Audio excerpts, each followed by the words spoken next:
Luke 6, 39 through 42, who also told them a parable, which is a little story to illustrate a point. Can a blind man lead a blind man?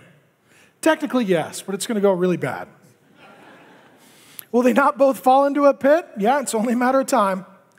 A disciple is not above his teacher, but everyone, when he is fully trained, will be like his teacher. Why do you see the speck that is in your brother's eye, but do not notice the log, right, the lumber yard that is in your own eye? How can you say to your brother, brother, let me take the speck that is in your eye, when you yourself do not see the log that is in your own eye? You hypocrite. There's the word. That's the big idea. First take the log out of your own eye, then you will be able to clearly see and take out that speck that is in your brother's eye. Here's what he's saying.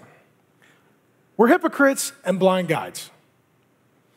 And I know some of you are like, no, I'm special. When I went to Sunday school, they said I was like a snowflake, pure white and one of a kind. No, you're a blind guide and a hypocrite. And they lied. And so they're blind guides and hypocrites too. And the way it all works is we're all blind to our own blindness. We're all blind to our own blindness. And some of our blindness is self-selected. Like, do you see that? No, I do not see that. Because you closed your eyes. And we're all hypocrites. And the hypocrite, by definition, here's a hypocrite according to Jesus. You've got a big issue in your life, and you're gossiping, quarreling, nagging, neat-nicking, nitpicking, moral copping, judging about someone who's got a much more minor issue in their life. Right?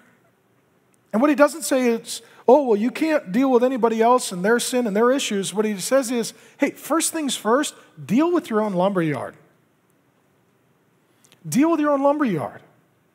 Because I'll be honest with you and say, it's not always this way. And I don't want to broad stroke. But some of the worst marriages I've ever seen are marriage counselors. I mean, I'm serious. Some of the worst fathers I've seen teach as pastors about fathering. Their wife and their kids are nothing more than just props. They're not really objects of affection. Sometimes I've seen it, all this is going to be controversial, but sometimes the most disturbed people go get counseling degrees, not just to help other people, but because they're trying to figure out their own issues. It's not bad to go get a counseling degree, but before you start counseling anybody else, you got to figure out your own stuff. Before you start working on their marriage, you got to get your own marriage under control. Before you start telling people what to do with their kids, you need to get yours out of rehab. First things first. You got to deal with your own stuff first. And what happens is, it's easier to see sin in someone else's life than it is your own. And it's easier to tell them what to do than the hard work of doing it yourself. That's by definition hypocrite. So let me say this. All of us, to varying degrees, are blind guides and hypocrites. Well aware, more aware of everyone's sin in their life, far less aware of our sin in our life. And the more religious you are, the worse it's going to be for you. That's the way that it works. And so what does Jesus answer? He says, well, students become like their teachers. So you got to be careful who you pick to follow. What that means is be very careful to pick a church. Be very careful to pick friends. Friends that you say, I welcome you to speak into my life and give me counsel. Be very careful what books you read for instruction in life. Be very careful what podcasts and blogs and tweets and RSS feeds and magazines and television shows and radio talk programs that you consume, because when fully trained, you'll become like your teacher. And if they're blind, you'll share their blindness. If they're hypocrites, you'll share their hypocrisy, because as Jesus says, when fully trained, students become like their teachers. It's very important that you decide who to listen to, who to follow. It's the only way to deal with your blindness is to find people who aren't blind where you're blind and have them love you enough to judge you, back to my first point, and to help you to see these are issues and areas that you really need some work. Additionally, you need people who are not hypocrites, who condone your lifestyle and participate in it where it is sinful. You also need people who are willing to lovingly confront you in community and say, you are a total hypocrite. You freak out on people who do this, but here's your issue. And again, all of this is principle. God the Holy Spirit will now name it for you. Don't think about your friend. Don't think, oh, yes, they really need to hear this sermon. This would be very good for them. First things first, before you counsel anyone, deal with your own stuff.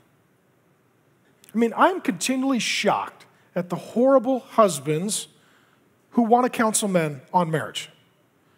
I'm continually shocked at the horrible fathers who want to counsel men on fatherhood. It's amazing. Even in the pastorate, even in counseling. Same is true for women.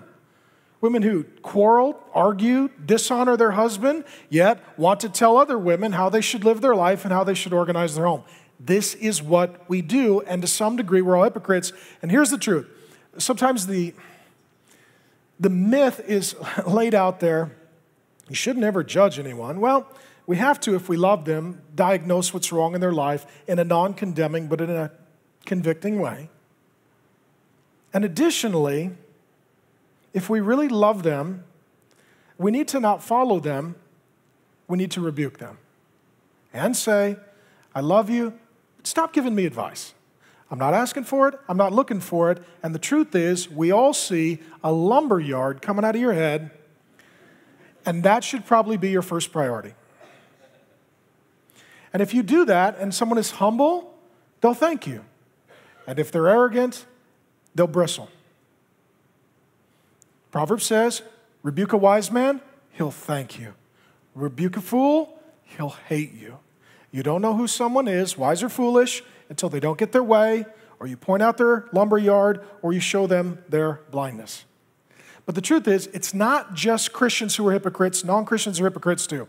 And non-Christians love to throw that law, oh, you Christians are hypocrites, and so are all you non-Christians. Right, I'll give you one example that I think is funny, back to my previous point. According to USA Today article a few years ago, the least charitably generous city in the United States of America is Seattle. See, here's our deal.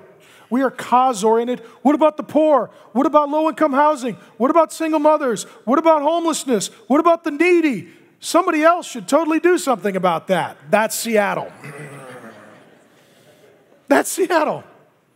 Are you going to do anything? Well, hey, man, thou shalt not judge, right? I mean, here we go again. And so we're all hypocrites to varying degrees, and we're all blind in varying ways, and we need each other to point out our blindness and to help us.